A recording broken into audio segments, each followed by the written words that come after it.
Undang-undang lalu lintas tidak mengatur Anda mengambil barang bukti wajib bayar. Enggak, tidak ada. Pasal berapa? Enggak ada. Jadi barang yang dijadikan alat bukti itu wajib dikembalikan kepada pemilik. Setiap barang yang memiliki fungsi untuk digunakan setiap hari dan apabila tidak digunakan itu menimbulkan risiko harganya semakin turun atau mengalami kerusakan, itu wajib untuk diberikan sebuah izin khusus.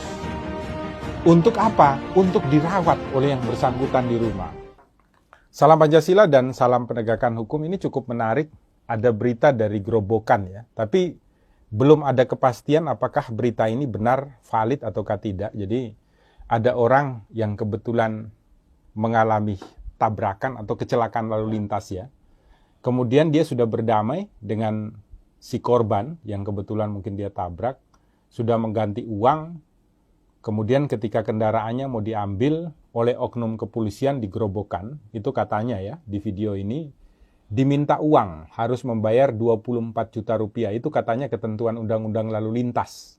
Jadi harus bayar dulu 24 juta rupiah, baru motornya bisa diambil, baru perkaranya selesai. Hal seperti ini mungkin sering terjadi ya terhadap kita. Jadi yang ingin kami bahas di Rumah Pancasila, bukan situasi ini, karena ini kita belum tahu benar ataukah tidak. Seandainya umpamanya benar ya tolong Pak Kapolda Jawa Tengah memerintahkan Dirlantas untuk melakukan pemeriksaan ya terhadap oknum polisi lalu lintas yang mungkin benar melakukan permintaan uang kepada yang bersangkutan. Jadi begini, Undang-Undang lalu lintas itu hanya mengatur ketika poin pertama, Anda berhadapan langsung dengan negara.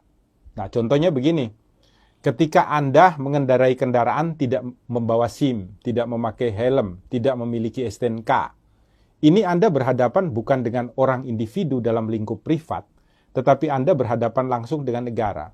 Maka di dalam Undang-Undang lalu lintas ada ketentuannya, umpamanya tidak pakai helm, Anda akan dipenjara 2 bulan penjara atau denda sebesar Rp200.000 maksimal.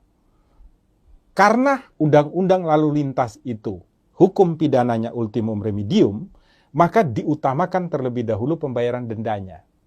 Jadi ketika Anda itu disidangkan, Anda akan diperintahkan umpamanya membayar Rp75.000 atau masuk penjara selama 3 hari. Ketika Anda bayar Rp75.000, maka Anda tidak perlu masuk penjara selama 3 hari. Itu ketentuan Undang-Undang lalu lintas.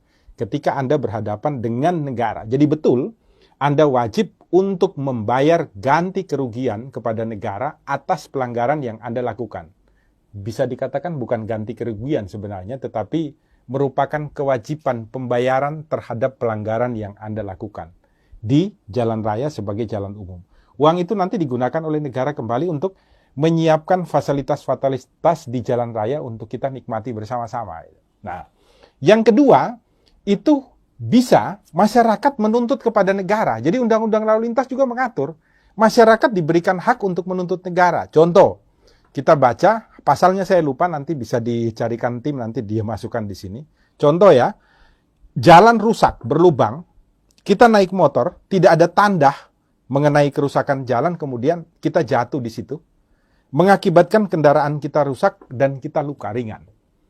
Itu negara yang diperintahkan untuk mengganti rugi kepada kita maksimal Rp25 juta. Kalau sampai akibat jalan rusak, kita jatuh dan meninggal dunia, itu negara wajib mengganti kita sebesar Rp125 juta. Jadi ada tarafnya, mulai dari kerusakan paling kecil, luka paling kecil, sampai yang paling berat. Jadi bukan orang yang bersangkutan yang harus mengganti kepada negara, tetapi negara yang diberikan kewajiban. Untuk apa? Untuk membayar ganti rugi kepada kita akibat menderita.